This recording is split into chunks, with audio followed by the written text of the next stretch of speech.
Yes. So we will start with where we have left in the last class. We were talking about that different experiments that were done by people in trying to understand the chemical nature of the genetic material. So in the last class, we have discussed at least two, and we had an introduction about the next one. Hammer links is one thing we used where they worked with a stable area by exchanging stocks.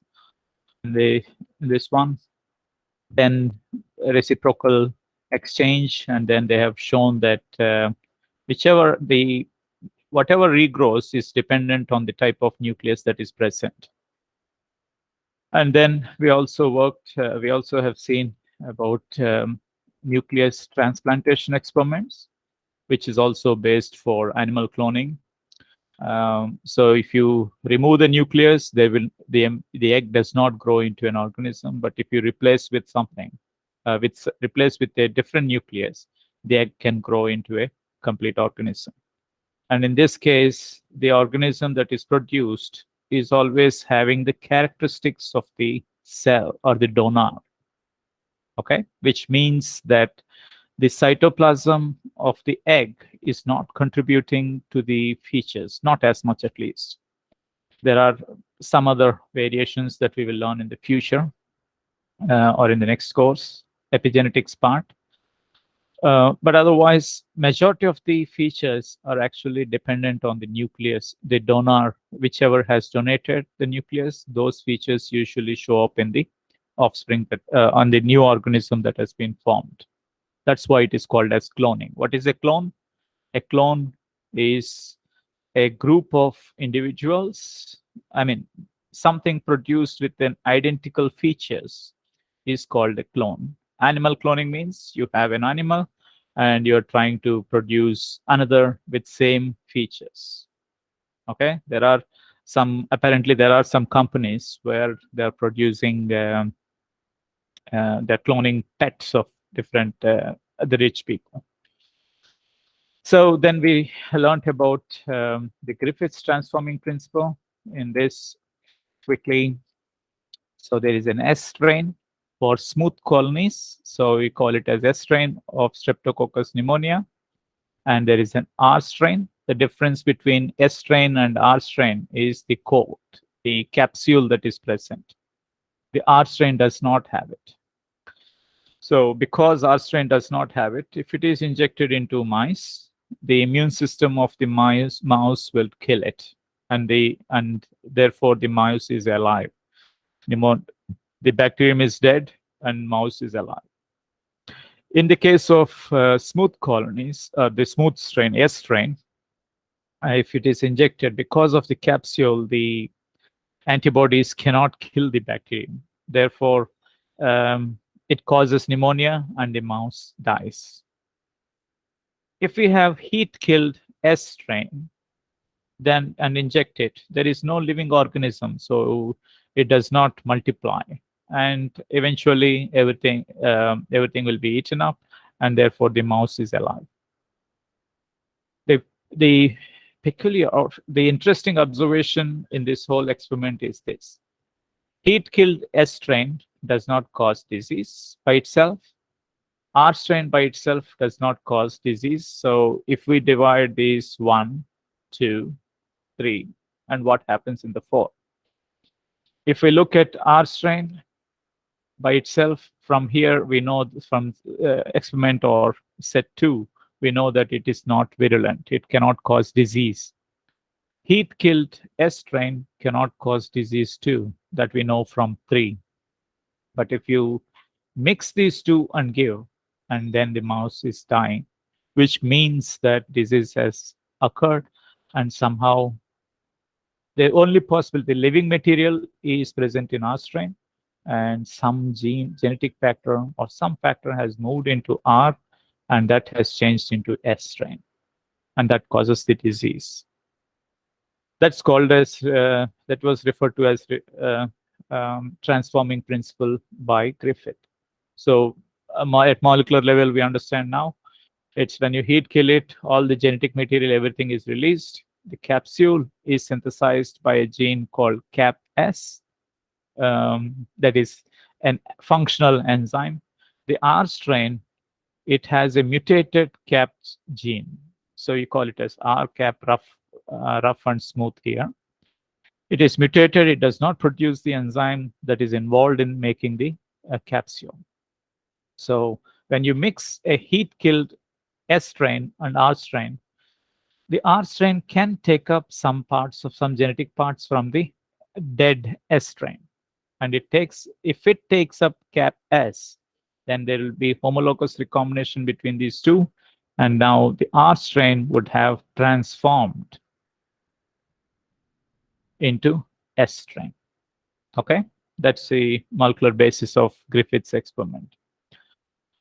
But then in those days, around in 1940s, every McLeod and McCarthy did new experiments where they have figured either nucleic acids or proteins are there, and which of these three components is going to be essential for causing this the transformation. So into one tube, they added proteinases of heat-killed S strain, and into other RNAs, and in the other one DNAs. And then they mixed with R cells and see what happens. Will S cells appear or not? What they find is if you remove protein, still S strains formed. If you remove RNA, still S cells appeared. That means transformation is occurring even though you remove protein or RNA or protein.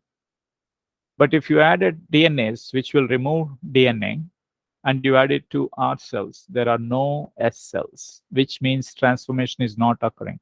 Therefore, what is the limiting factor for transformation to occur? That must be DNA.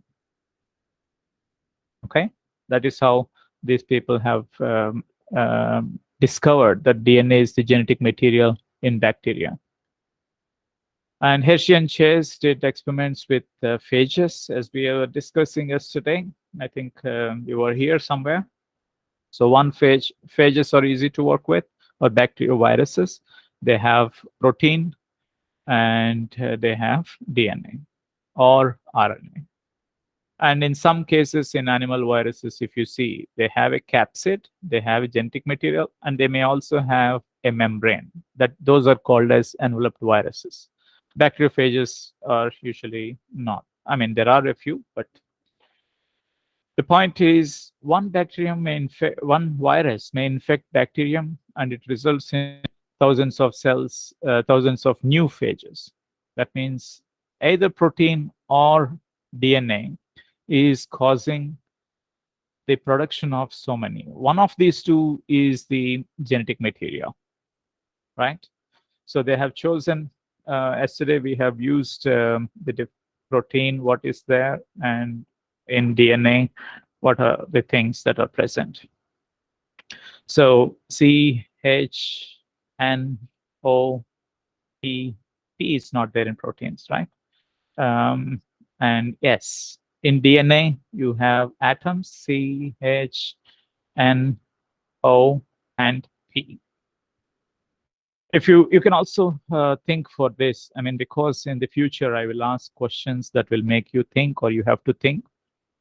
In general, please remember this. In the examinations, the questions are about how much you think. It's not about how much you write. So it's important that you all follow the classes and raise your questions wherever appropriate. I will try my best to answer. If not, I'll find out and get back to you. So you can also take carbohydrates and lipids. We'll just add it for the sake of discussion. What do they have? C, H, and sometimes they may be N. Sometimes they may have S also, sulfur. And P is also possible based on the side groups that are being added to proteins, carbohydrates. C, H, N. Okay, O is also there. O. It is N, S, and P. Also usually comes from groups, and some of them have it too. So I cannot use carbon because if you add carbon, everything will get labeled. After all, life is an organic matter, meaning to say that it is made up of two important things or three important elements: CHO, water, and carbon. Right, and this is the kind of fabric for all of life organisms. Every life matter, living matter, is made up of these three. And then, of course, we have N, S, and many other things. So they want to label Hershey and Chase. They wanted to label either they planned the experiment, designed the experiment very smartly. So because their model organism is a virus and it has only protein or DNA, to label protein, they have chosen S35, and to label DNA alone, they have chosen P32, radioactive elements. Yesterday, I quickly also described how labeling is done. You take a culture medium and you usually supply all the nutrients. Every living organism needs two things. One is matter, the other one is energy. Both matter and energy can be the same too, like glucose, for example. It can give energy or it can be used as matter for building more molecules. So when we supply, if you put a bacterium and put it in water, it does not divide. It will just at the most survive for a while. If it has to divide, that means more matter is required. And if you want to make these biomolecules, you need more energy. So for that, we have to supply the sources of um, all these compounds that are required. We add them as salts, and we also give glucose or glucose or other carbon source and energy source, which will allow, using which the one bacterium will divide into two bacteria. Okay. So when we are adding the nutrients, we can choose what kind of elements we are adding. We remember that these are not given as elements; they are given as salts and compounds. Okay, molecules that can be utilized by the enzymes that are present in bacteria. So we can choose to give um, nitrogen with radioactive, a compound containing radioactive nitrogen. Then all the material that is made by the new bacterium will have the labeled nitrogen. And upon it, we are using bacteriophage, so we will grow bacteriophage on those bacteria. So that is how we can choose. In one of the cultures, we can add radioactive nitrogen. In another one, we would have added radioactive, sorry, not nitrogen, radioactive sulfur if you want to label proteins. And you would have added radioactive phosphate if you wanted to label nucleic acids. Right? And once you collect those phages from here in this, all the phages will have the protein coat, that is the outer surface one, will be labeled because it's made up of proteins. And in this, in the second one, you would have had the nucleic acids that are inside are labeled with phosphate. Okay. So now here we have two. This is blender experiment. I hope you can see it clearly. There is a glow is given on the capsid. Capsid is the outer protein coat that is present. That is called the capsid. It is shown as glowing because to indicate that it is the capsid is labeled with radioactive S35. And then they are allowed to infect. Infection happens in several stages. So here is bacterium, and this is the bacteriophage, and it will attach. First step is to attach stably. Then the second step is to release the DNA or inject the DNA into bacterial cell. And next steps will be multiplying, and eventually it will be lysed, and new phages are released outside. Okay. So what they do is they allow the virus to infect. That means to adhere to the bacterium and inject the DNA. You can count it. Say if you there is a time scale. Say in 1 minute of injection, it will bind to adhere to the bacterium. By 5 minutes, it would have injected all the DNA into the bacterium. And say by 10 or 20 minutes, it would have multiplied by 30 minutes or so. I'm just giving a rough um, uh, time scale to release new phages. So what they did in this experiment was they allowed the infection until the the viral genome is injected into the bacterium, and then they have used a mixer or mixie-like thing, and then they separated this the phages and the bacterium. Sir? Now they wanted to see where is the radioactivity. If so, what you do is once you separated them and then you spin it down, centrifuge. Typically, a bacterium is so huge compared to what is the phage. Here, for illustration purpose, they have shown that the phage is so big, but actually, the phage is very, very tiny compared to that of a Excuse bacterial me, cell. sir. Yeah, 1 second. What happened? Um, Sir, I don't think you've shared your screen yet. We're not able to see Sure. anything. Yeah, Oops. Yes, sir. Oi, my bad. You could have told it. Okay, my bad. You thought I was just talking? sir, I thought I had some network Okay, issues, and okay, that's why I okay. wasn't able. Yeah, my bad. I will restart. I will continue with the phage, okay? Because we already knew the other ones anyway. Okay, sir. Yes, thank you. Thank you for that. I'm sorry. Apologies. Oops. Okay. So Hershey and Chase experiment, anyway, we have discussed a lot of things in the last class. So I'll just continue here. In this, okay, I was telling about bacterium is usually huge and the phage is very tiny relatively, relative to the size of bacterium. So they have labeled, in this case, they have labeled the capsid. In the other one, they have labeled the nucleic acid with P32 here and S35 for labeling the protein. So there are several things. First is the bacterium infects, I mean, adheres to the bacterium, then injects the DNA, then the DNA is multiplied, and then eventually new phages are formed, and then lysis happens, lysis of the host.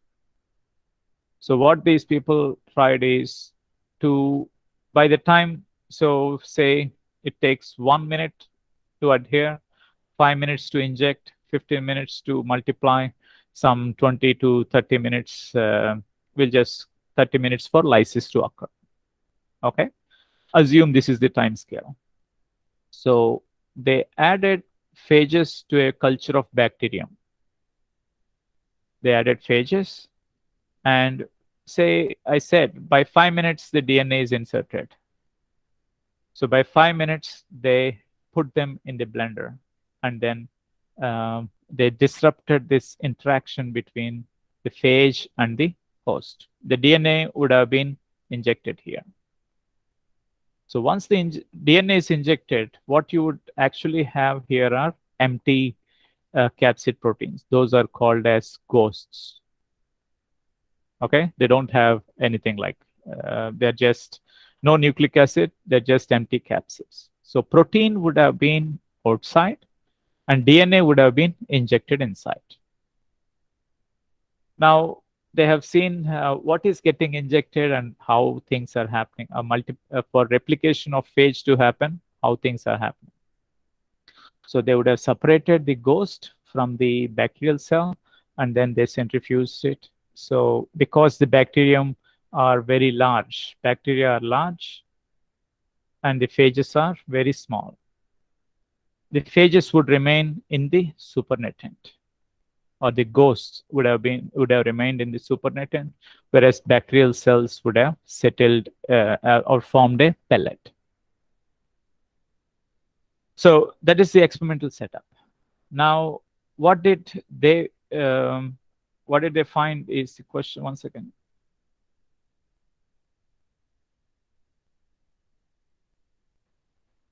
Yes, what did they do? What did they find is the question. In first one, they have taken something in which the s- protein code is labeled, and in the second case, they have had the nucleic acid labeled. So they performed the same experiment in both the cases. Allowed infection, then separate the phage coat or the ghost from the bacterium, and then form the pellet by centrifugation. This is what they observed. The supernatant is highly radioactive. What is present in the supernatant? That is the protein coat. Okay. Whereas in the second set of experiments, where they see is the supernatant has no radioactivity, whereas the pellet has radioactivity. What indicates what is the meaning of it? It means something, because we only have labeled the phages. We did not label anything with the bacterium. So bacterium by itself would not have had any radioactivity. I hope you know what is meant by control in an experiment. So in an experiment, what is control? Anything done with a control is an experiment. That is the importance of control.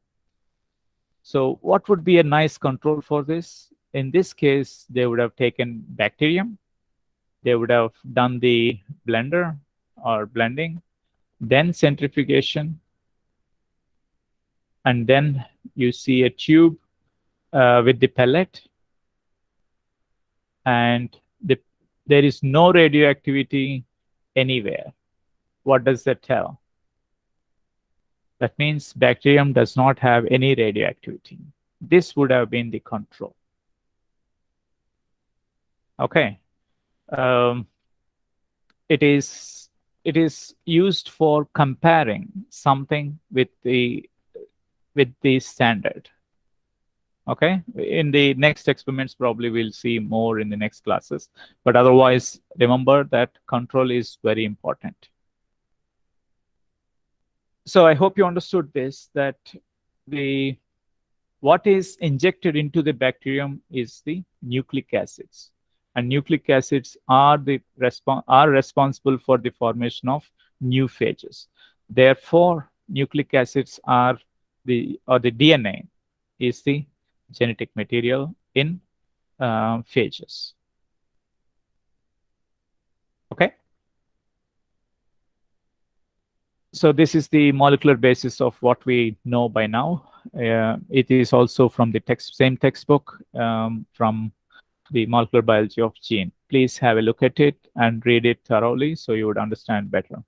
So protein code labeled with S35, phage DNA labeled with P32.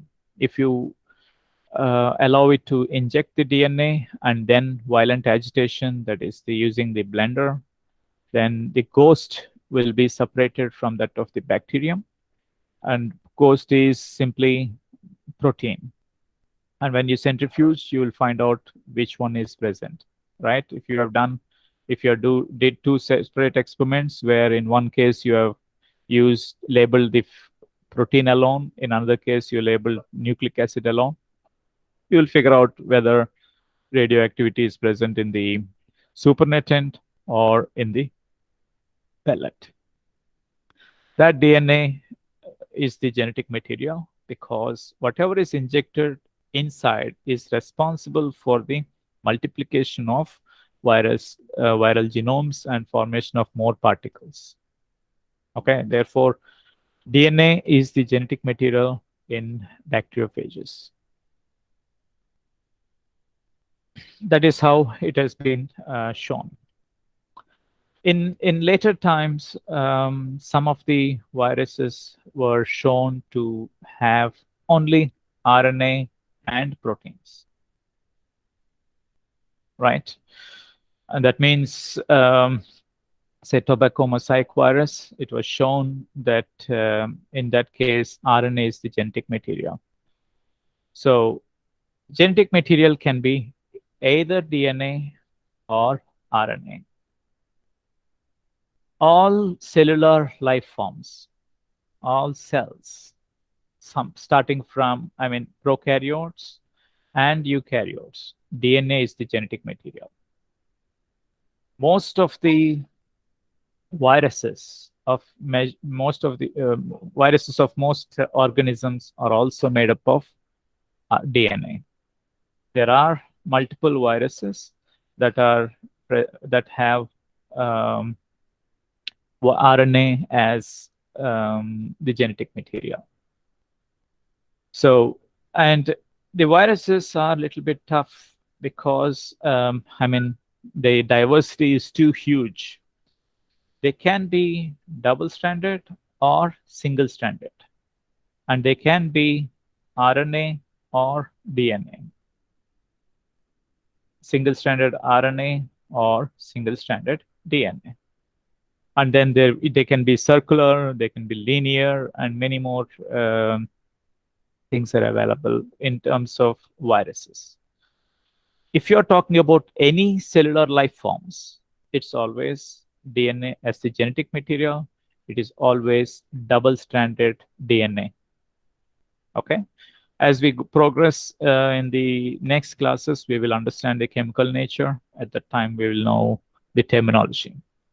More than half of biology is about the terms. How you understand how you associate and make a learning map for yourselves about the terms that are being used. That's why it is at least 50% of biology is memory, right? Only on that you build the intelligence of biology. If you were to become a genetic engineer or you wanted to manipulate any of the cells, you should have understood the knowledge. And every knowledge is described in words and terms. And if we don't know the meaning of those terms, that is where we lose the textbook. We lose any lecture. So I would want you to, the easiest way is to use them yourselves. Any term that you want to memorize, use it. Use it as a part of a discussion with a friend or yourselves. And the way for your assignments that I told, there will be video-based lectures, which I will post today. That is to allow you to practice and use those terms. Once you use it, you'll become much more comfortable and confident in uh, conveying science to others and also learning more science. So I would stop here, but I think if there are any questions, I would take it. But otherwise, I have something else that I wanted to do. Any questions, by the way? Anybody knows what are viroids?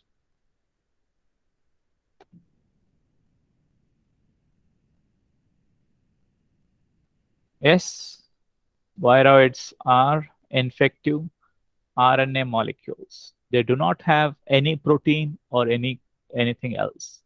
I hope you also heard about plasmids, right? Plasmids are most or all of them or most of them are made up of DNA, but some people claim there are RNA plasmids. I'm not too sure about it. Okay, but majority of them are they are made up of DNA. Viroids, they infect plants. They are just made up of RNA molecule, nothing else. Amazing, right?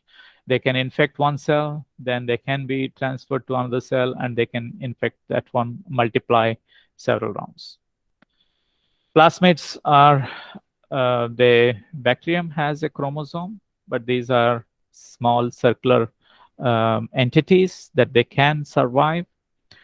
They are almost similar to that of a virus, right? Only thing they can they will be inherited by the daughter cells upon cell division, and sometimes the plasmid, if this cell dies, the plasmids are released out, and these plasmids can be taken up by other viruses, other bacterium, and then they will continue to exist that way. There is one more you must have heard. What are prions? Anybody, please? What are prions? They are infective protein molecules. They're just made up of proteins, but they are not genetic material. Prions work something like mad cow disease is caused by prions. So it usually, or simplistically, it has a protein is present with a certain conformation, which is useful or it is functional.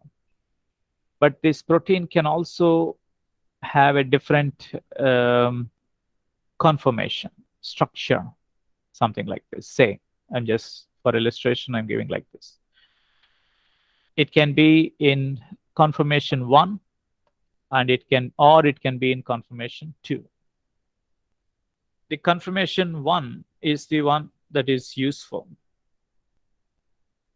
to the cell, and conformation 2 is detrimental. So if there is prions or certain types of proteins, these themselves can be prions. If a protein comes with this conformation, then it will induce all those in conformation 1 to become into conformation 2, right? And then they become detrimental to the cell, and the neuron dies, and that is how a neurodegenerative disease occurs, and the person usually dies. Okay, and there is something interesting about it. Only, how is it different from the genetic material? I am telling, so I will compare, for simplicity, viroids and prions. In viroids, there is a RNA molecule, something like single-stranded circular, and it infects the cell, and it undergoes replication and produces more number of viroids, which can then infect others. In prions, a protein is there, something like this. It may infect a cell, and in the cell, if there are any proteins with this conformation, the active functional conformation, it will change the conformation to the non or detrimental conformation like this. Right? What is the transfer between here to here in viroids, and what is the transfer from in prions? In viroids, it is making more copies of itself from scratch. Right? So there is a transformation of genetic information, transfer of genetic information. That is the sequence of bases, which we will learn in the later classes. In case of prions, there is no transfer of material. There is no transfer of material, right? Material information. It is a transfer of physical or structural information. I hope it gets a little bit philosophical, but I hope you see the difference from it. The sequence of this RNA is exactly the sequence here too, and they are all built one base at a time by RNA polymerase. In prions, the structure should have been built already. All it does is change the folding of the prion. So there is a structural information that has moved from or transferred from one prion to another, formation of another prion. If these proteins did not exist, then this prion cannot do anything about it. It cannot make a prion new from scratch. It will only transfer the physical information. Okay? Whereas viroid, it has the capacity to undergo replication and form more copies. And that's why that is genetic information, and this is not. Prions are not genetic information. So as an alternative, in this case, how you have to think about. I hope you remember you understood the Griffith's experiment well. I will I will in an exam I will give a question and I will explain the experimental setup and then I will give you a result and I will ask you to interpret it. I hope you also realize that we have molecular biology laboratory.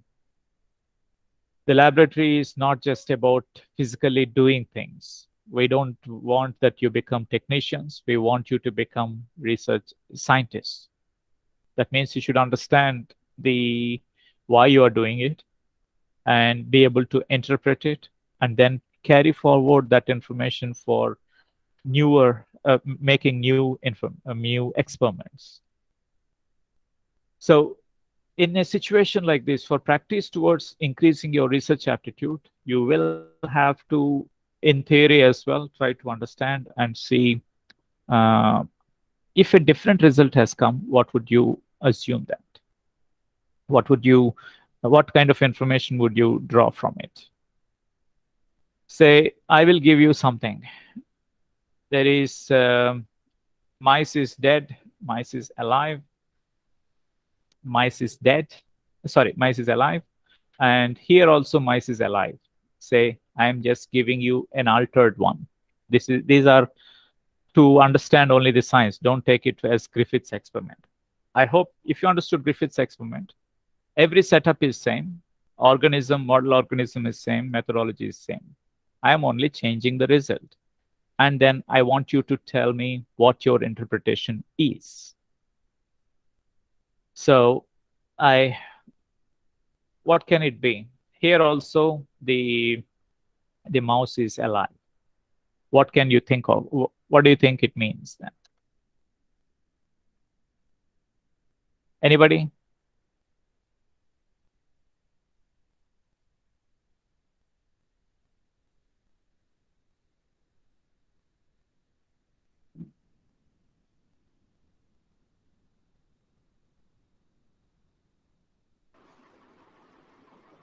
Transformation does not occur. Yes, transformation did not occur. We have to think it in times of Griffith. At that time, he didn't know what is transformation would occur also, right? So um, t- think of it. Transformation does not occur. That is a correct answer. But I want you to be much more open and simplistic, actually. So here, S is infective, R is not infective, killed, yes, is not infective, and here both are not infective. Transformation did not occur is our conclusion based on many other understandings that we have from several other experiments. What we can say is there is nothing here. We cannot have any information at all. There is no information.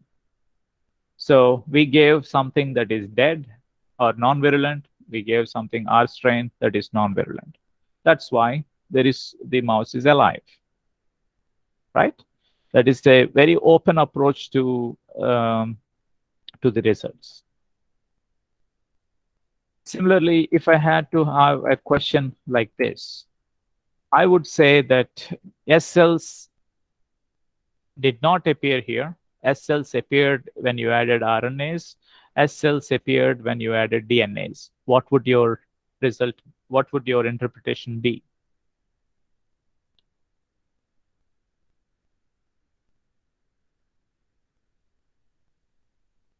Anybody?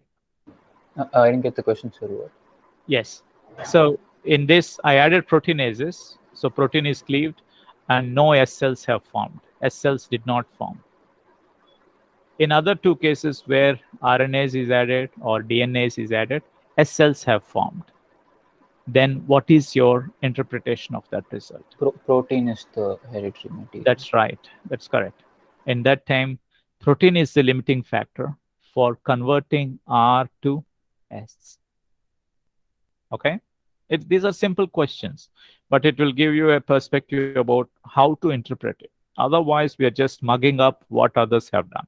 I don't want that. In this, in the Hershey and Chase experiment, I would have done, I will just erase. So assume I have labeled one with carbon. In this case, I have labeled in one set of experiments. In the first set, I have labeled with carbon. In the second one, I have labeled with oxygen. What would you expect here in the tube upon completion of the experiment? And what can you deduce from it?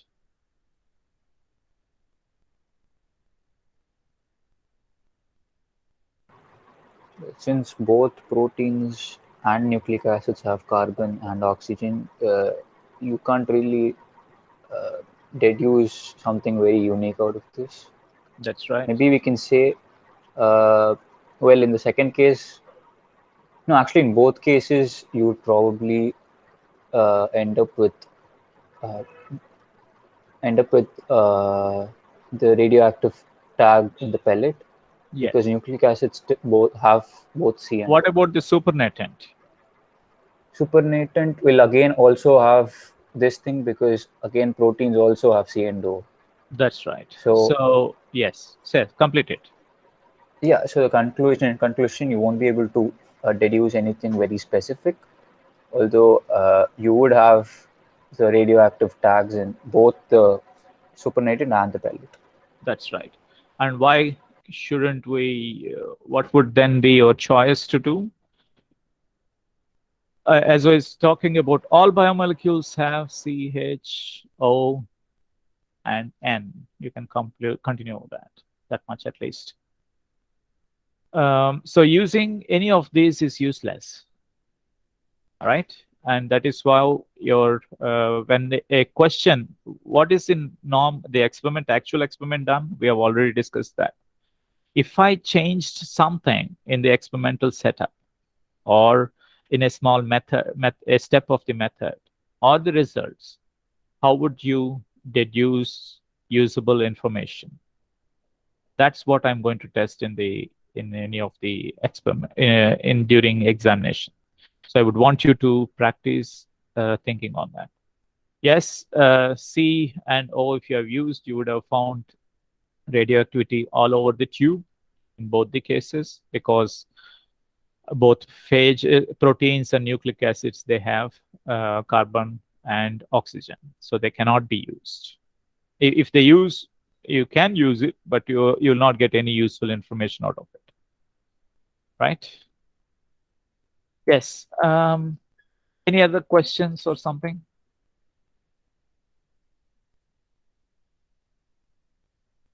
So Hammerling's experiment with stable area, we did stable area reciprocal exchange of stocks between stable area granulata and stable area mediterranea.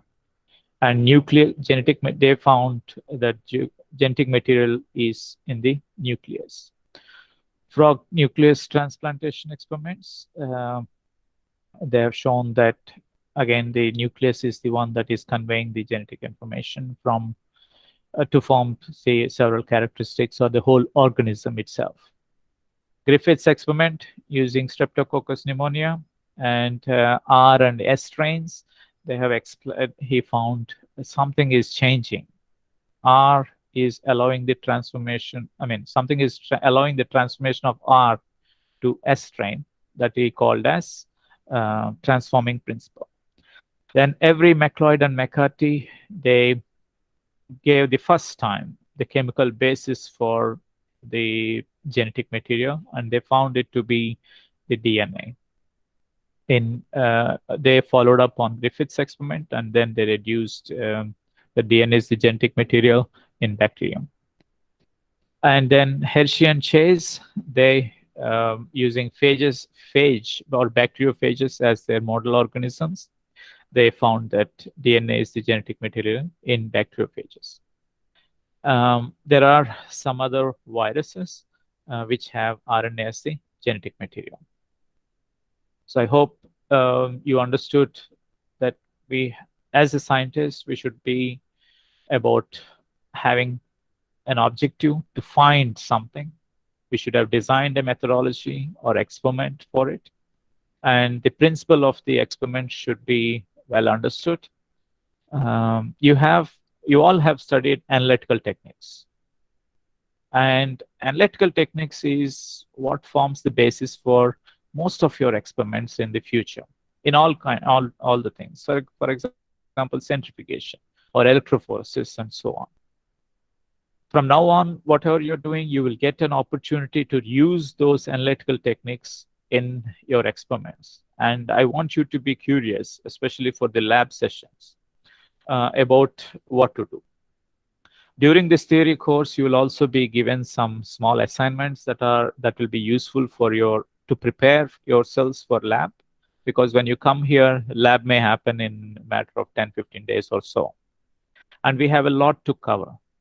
I don't want anybody to enter the lab with an empty mind. You should come prepared for the lab. As a part of it, I will try to give you some assignments that are required for you to complete for the lab purpose. They are not going to be big things, but you should be able to understand many things. Actually, we also have in the first unit techniques, whatever techniques we are going to do in the lab, we have the theory of it in our theory syllabus. So it will be twice useful, but please try to recollect all the things that you have learned as a part of analytical techniques. Okay?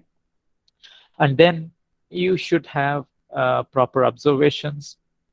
Often what we will do is during observations, we become biased and we tend to see only what we want to see or what we like to see. There you should be very open and see the observation nothing more or less than what it really is. The same case is about the interpretation. For interpretation, you need competence, right? To read the data properly. And when you have proper ways of proper competent skills, something like statistics, measurements, and all those things, only then, and comparisons, only then you will be able to interpret your data properly. So I hope you all can recollect this. Science and everyday life cannot and should not be separated. Keep that in mind too. Okay, any questions?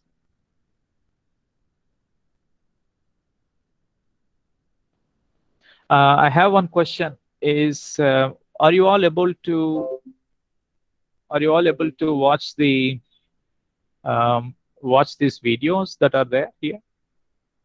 Some are clicking on this MolGen, the blue one. That's the document. I don't think you have to click on that. It's only chat things. Has anybody had any difficulty accessing these? Because I'm getting some requests on email to view it. I don't know why that's a problem. Can anybody say?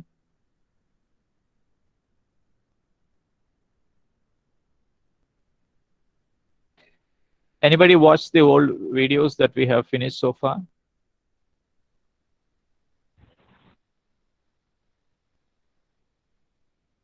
I'll stop the recording.